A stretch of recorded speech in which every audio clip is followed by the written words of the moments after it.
found something. 3 women were strangled over the last 2 weeks. I think the murders are connected. Woman was strangled. Just came over the wire. They just confirmed number 4. I don't care if it's 1 killer or 4. We're gonna catch whoever did this. Do you have any suspects? Boston police, hands on the wall. We had him. We just let him walk away. Everything lines up with him. His history, the progression of the crimes, everything. There's more than one lunatic out there, and you're gonna get us both killed.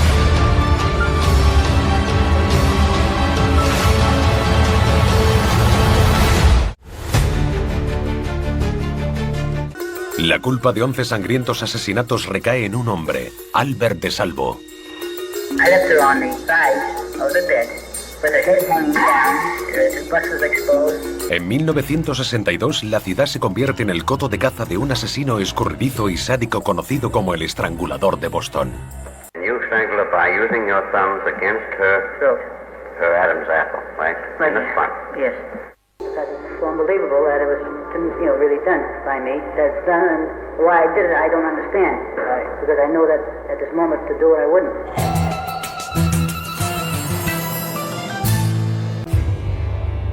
Octubre de 1964. En el hospital psiquiátrico de Bridgewater, en Massachusetts, un hombre de 33 años hace una horrenda confesión. I had got on top of her so that she could not be in any position to, reach up and scratch me. Strangle her. Para algunos, ese detallado relato es la prueba definitiva. Albert DeSalvo es el Estrangulador de Boston. Try her hands in front and back. And back of her. All right. And then I put a gag in her mouth. Otros no están tan seguros y apuntan a respuestas contradictorias. Hold it. I'm wrong. Get this head straight here. No, I'm wrong there. Here's what I did do. I did not tie her behind her back. She went on the bed, right? I tied her hands in front of her. Sin pruebas físicas que relacionaran a DeSalvo con los crímenes, todo lo que tenía la policía era su historia, la cual empezó 2 años antes y aterrorizó a la ciudad. Todo comenzó la mañana del 14 de julio de 1962. En un pequeño apartamento de la calle Gainsborough se encontró el cuerpo de Anna Slesers, de 55 años, con una cuerda atada alrededor del cuello. El nudo estaba tan apretado que le salía sangre de un oído. Su atacante abusó de ella sexualmente con un objeto desconocido y la abandonó medio desnuda tirada en el suelo de la cocina. 2 semanas después aparece la segunda víctima. Nina Nichols, de 68 años, es encontrada muerta en su apartamento. Se encontraron 2 medias de nylon atadas alrededor de su cuello. Le salía sangre de ambos oídos. Había sido violada con una botella.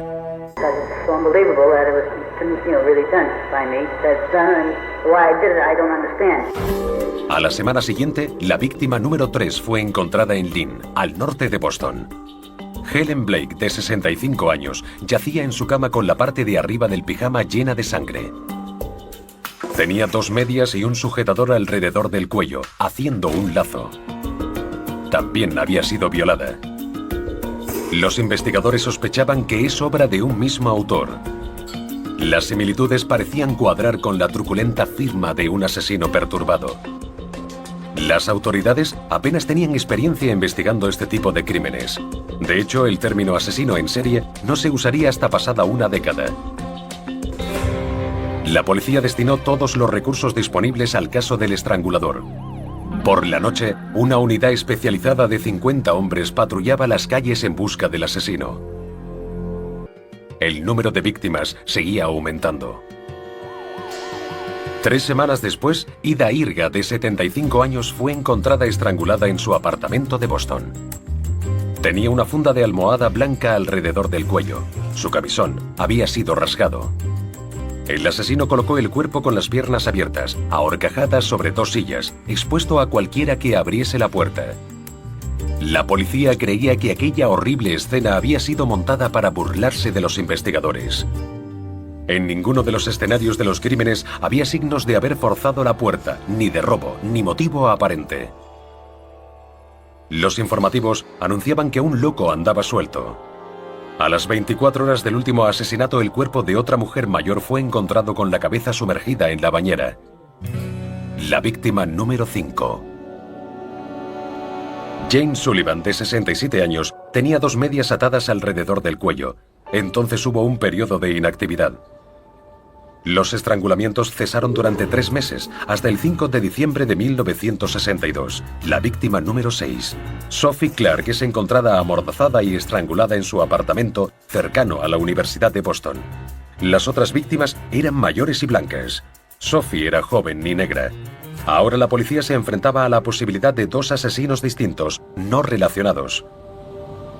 A medida que la policía ampliaba su búsqueda, la prensa local siguió publicando historias sobre el maníaco imparable que merodeaba por la ciudad. El estrangulador fantasma de Boston empezó a acaparar todos los titulares. La gente empezó a buscar cualquier forma de protegerse. There has been a tremendous demand for animals of all sizes, both large and small, since the strangulation began. After each one of these stranglings, we get quite a spurt for all types of locks, mainly these chain locks. Pero todas las precauciones de seguridad no consiguieron evitar la víctima número 7. Patricia Bissett, de solo 23 años, fue hallada estrangulada en fin de año. En ese punto la policía estaba desconcertada.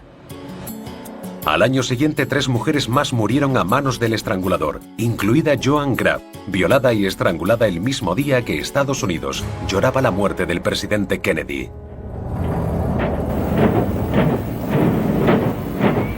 Pero el crimen más depravado estaba por llegar.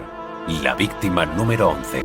Mary Sullivan, con 20 años recién cumplidos, fue encontrada en su apartamento de Boston el 4 de enero de 1964.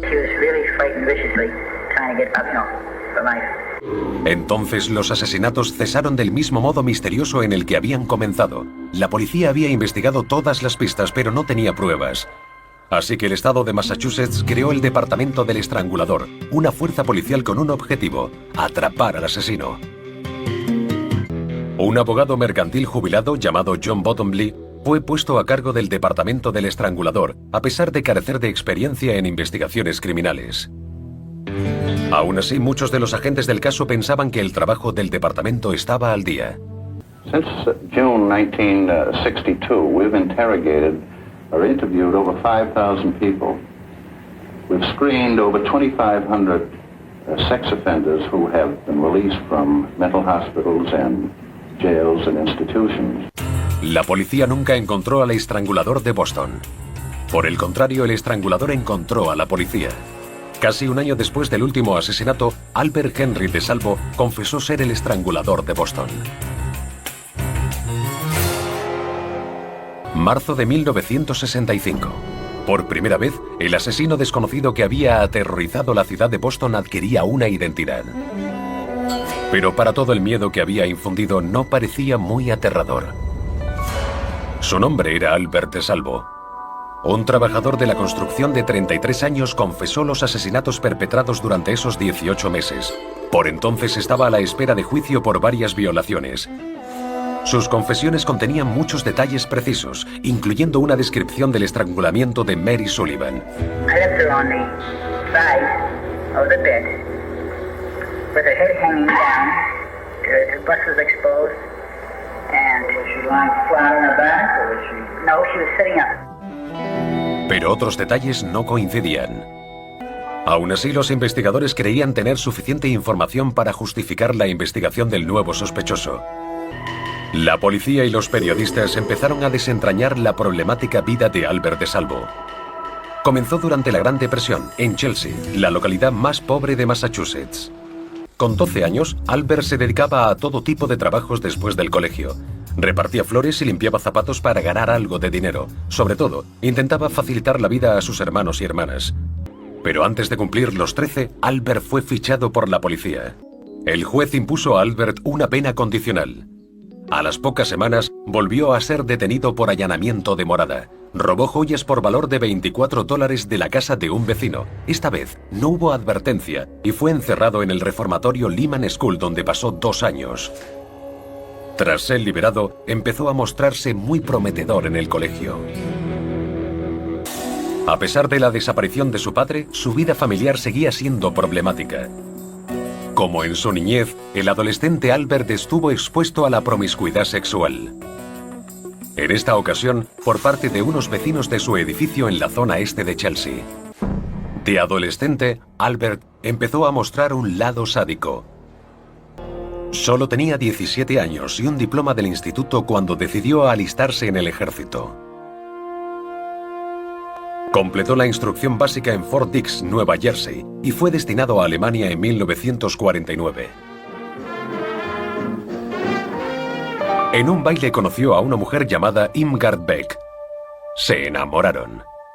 Albert e Irmgard se casaron en la pequeña ciudad de Bad Kissingen, pero el matrimonio no tardó en tener problemas. Irmgard descubrió que Albert estaba obsesionado con el sexo y tenía un fuerte impulso sexual que necesitaba aliviar frecuentemente. En 1954 la joven pareja dejó Alemania para marcharse a Estados Unidos, donde los problemas sexuales de Albert terminaron superándole. En 1956, Albert, Irmgard y su hija recién nacida dejaron Nueva Jersey y el ejército. Su destino, Boston. Allí, Albert iniciaría su caída en una espiral psicótica de depravación sexual y violencia. En 1956, Albert DeSalvo volvió a merodear por las calles de Boston. Había dejado la ciudad hacía 8 años para escapar de su problemático pasado. Ahora, con 25 años, DeSalvo luchaba por controlar su lado oscuro.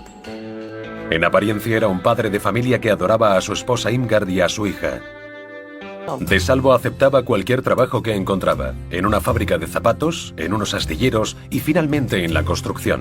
En 1960 Irmgard y él tuvieron su segundo hijo, un niño.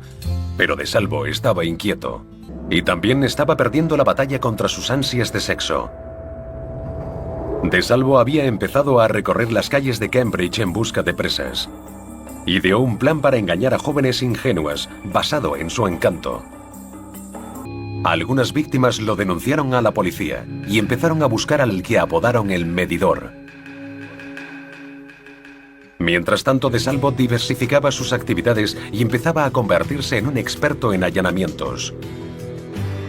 A pesar de haber sido detenido y acusado de robo en varias ocasiones, siempre recibía una condena condicional. Hasta el 17 de marzo de 1961. Aquella noche, DeSalvo fue atrapado robando en una casa de Broadway, en Cambridge. De camino a la comisaría, Albert presumió ante la policía de sus muchas conquistas sexuales, explicando al detalle el truco que utilizaba para engañar a las mujeres. Los agentes reconocieron los delitos que describía y se dieron cuenta de que el hombre al que habían detenido era el que llamaban el Medidor. I give a fast line. I said, well, if you give me your measurements now, I'll cut them strip right down naked. And I told, look, if you really want to make out, I said, I'll come down myself first thing this afternoon. And I'll take care of you. And I'll make sure that you get first prize. La policía estaba encantada con la confesión espontánea de Albert. Lo arrestaron por los delitos del Medidor y lo acusaron además de allanamiento de morada, agresión con lesiones y lascivia. Pero el juez suavizó el golpe. Desestimó el cargo de lascivia y permitió a DeSalvo declararse culpable solo de las acusaciones de robo y agresión. Este acto de indulgencia tendría serias consecuencias. Pero por primera vez en su vida, Albert tuvo que ingresar en prisión. Su condena fue de solo 11 meses. En abril de 1962, Albert volvía a ser un hombre libre. 2 meses después, la primera víctima del estrangulador de Boston, Anna Slizers, fue encontrada muerta.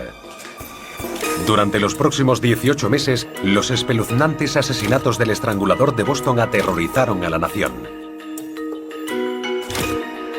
Como el juez no lo condenó por los abusos sexuales del Medidor, el nombre de DeSalvo no apareció cuando el grupo operativo peinó los archivos policiales en busca de sospechosos. De hecho, DeSalvo podría no haber sido relacionado jamás con los estrangulamientos si no hubiera sido por sus peligrosos impulsos sexuales. En mayo de 1964, 5 meses después del último estrangulamiento conocido, DeSalvo inició una serie de violaciones en Massachusetts. Estos delitos le valieron otro apodo, el Hombre Verde. I told her I'd come up there to do some work in the apartment. She invited me in. 4 víctimas del Hombre Verde acudieron a la policía. Y a pesar de que DeSalvo no estaba fichado como violador, un policía con buena memoria recordó que DeSalvo había sido acusado de delitos sexuales como el medidor. La policía le dijo a DeSalvo que acudiera para un interrogatorio. En vez de ello, huyó a casa de su hermano.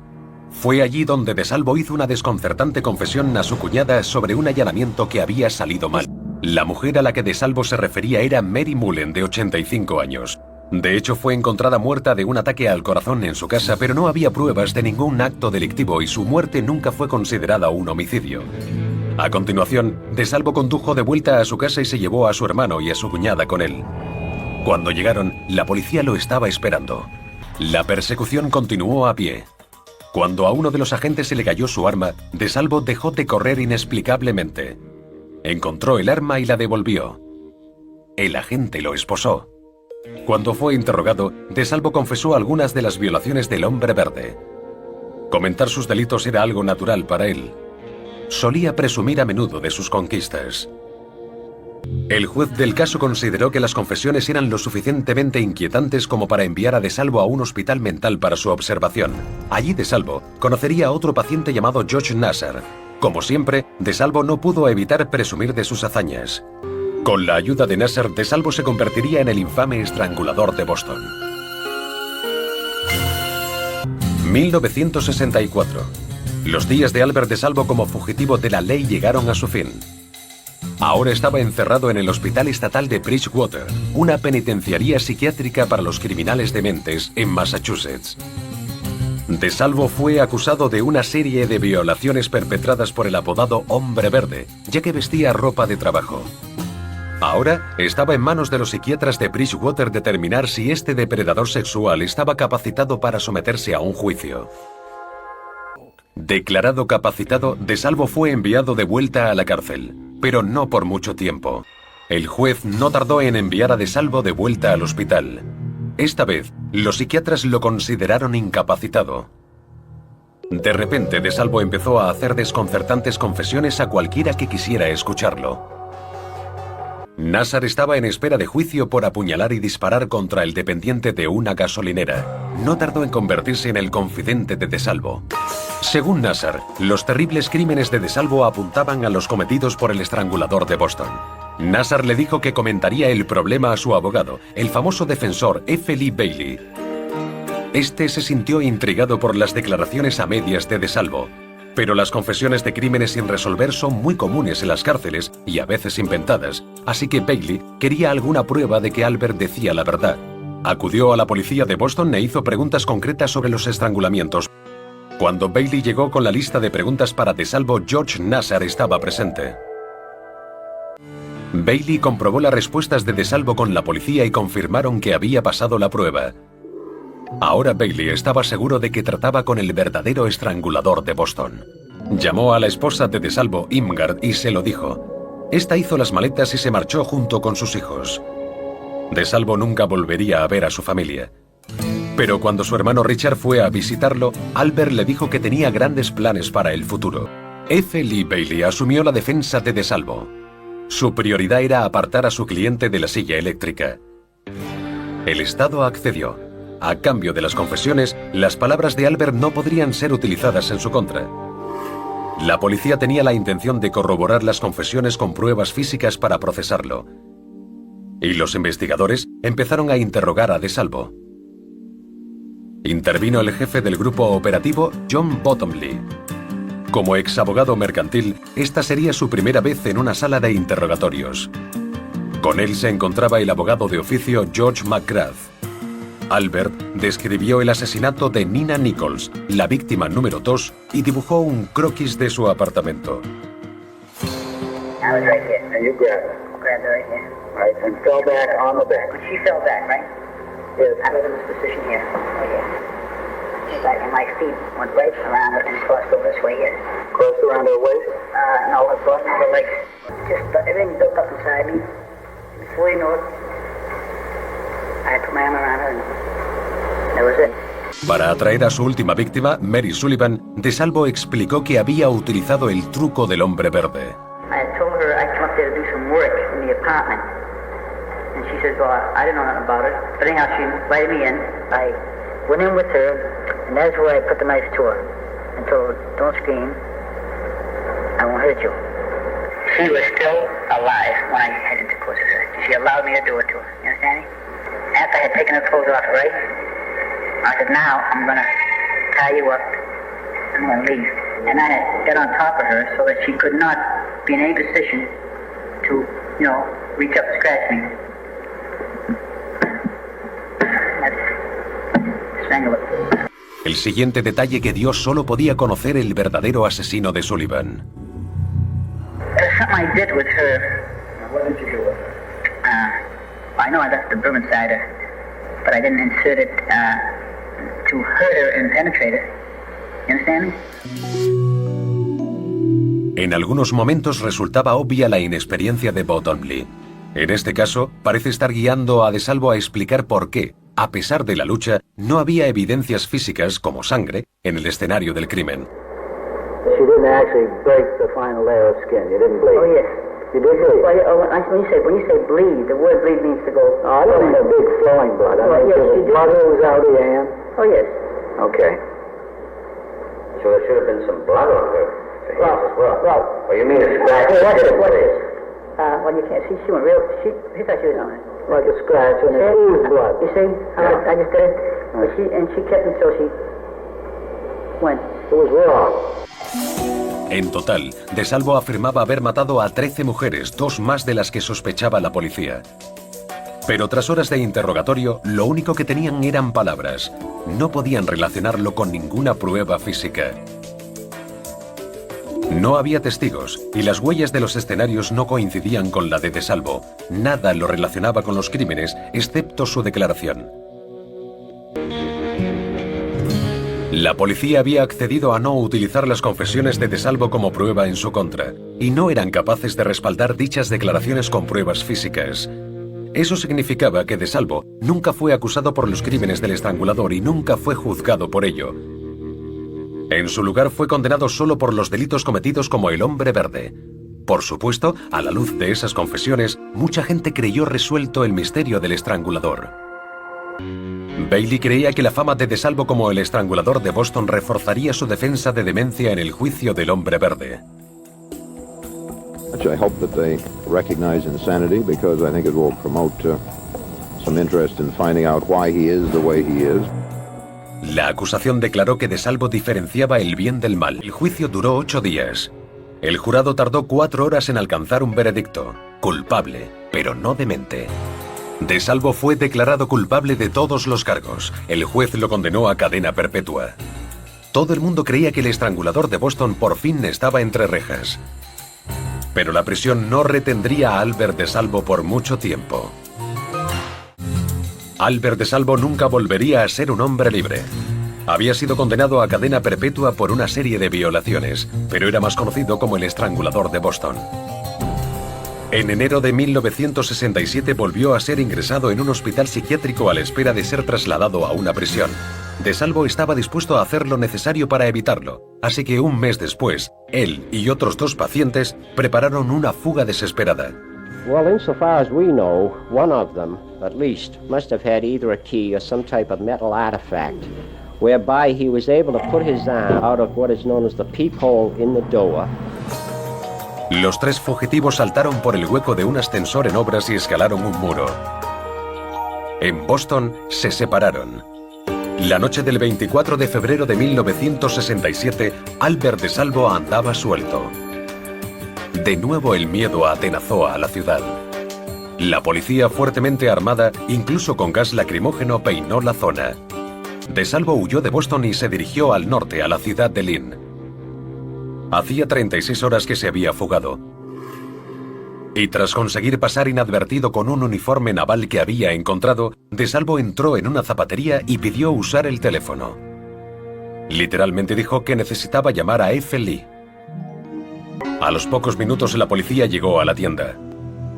He was standing in the rear of the store. I recognized him from the picture. And I asked him his name. He said it was DeSalvo, and I put the cuffs on him. Después de aquello, DeSalvo insistió en que su fuga había sido una forma de protesta por su condena en prisión, en vez de en una institución mental.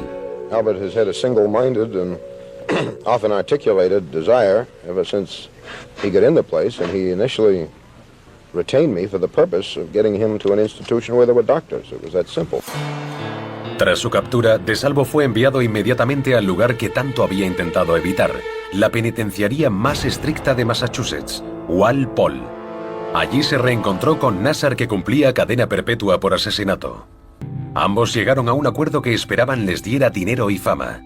Nassar empezó a ayudar a DeSalvo a escribir su libro. Rara vez se apartaba de su lado. DeSalvo decidió sacar provecho de su infamia con un negocio suplementario y empezó a crear joyas para mujer en el taller de la prisión. Su especialidad eran las gargantillas. Pero DeSalvo se enfrentaba a serios problemas. En la prisión de máxima seguridad era el blanco de otros presos. No pasó mucho tiempo antes de que la cadena perpetua de Albert le pasara factura. A los pocos meses, parecía haber envejecido años. 6 años después, el 22 de noviembre de 1973, DeSalvo murió apuñalado. Tenía 42 años. 12 horas antes de su asesinato, había telefoneado a uno de sus antiguos psiquiatras. El caso del asesinato de Albert DeSalvo sigue abierto, igual que el de los estrangulamientos de Boston. A pesar de la certeza generalizada de que DeSalvo era el estrangulador, algunos de los más familiarizados con el caso tienen ciertas dudas. Uno de los más reticentes es Cassie Sherman. Se cree que su tía fue la última víctima del estrangulador. Años después del asesinato, Sherman habló con su madre sobre el caso por primera vez. Pero si DeSalvo no era el estrangulador, ¿cómo pudo describir los oscuros detalles de los crímenes? Una posibilidad es que DeSalvo memorizara los datos publicados. El psiquiatra de DeSalvo afirma saber cómo se las arregló para conocer otros datos. Otras teorías sugieren que Nassar fue mucho más que el mero confidente de DeSalvo. De hecho, pudo haber estado implicado en varios de los estrangulamientos y haber facilitado a DeSalvo la información que solo el asesino podía conocer. Pero la policía dejó de investigar a otros sospechosos cuando DeSalvo confesó. Nassar mantuvo su inocencia, afirmando que solo estaba siendo relacionado con los estrangulamientos, porque DeSalvo nunca había sido acusado oficialmente. La búsqueda de Cassie Sherman para desenmascarar al estrangulador de Boston lo llevó a tomar una espeluznante decisión. En 2000, él y su madre exhumaron el cadáver de su tía, Mary Sullivan. You strangled her by using your thumbs against her Adam's apple, right? In the front. Yes. La segunda autopsia confirmó que Mary no había sido violada, pero se encontró semen en la parte inferior de su cuerpo. El análisis de ADN no coincidía con el de DeSalvo. Sherman afirma no haber terminado. Pero muchos de los investigadores iniciales insisten en que no hay misterio. Albert DeSalvo era el estrangulador de Boston. En cuanto a Albert DeSalvo, nunca publicó el libro que pensaba que lo convertiría en un hombre rico, ni pudo limpiar su nombre en el caso del estrangulador de Boston. Hoy el detalle más controvertido del caso sigue sin aclararse. Y los investigadores se siguen preguntando si estas son las palabras de un asesino. Unbelievable that it was, really done by me. That's done, and why I did it, I don't understand. Because I know that at this moment to do it, I wouldn't.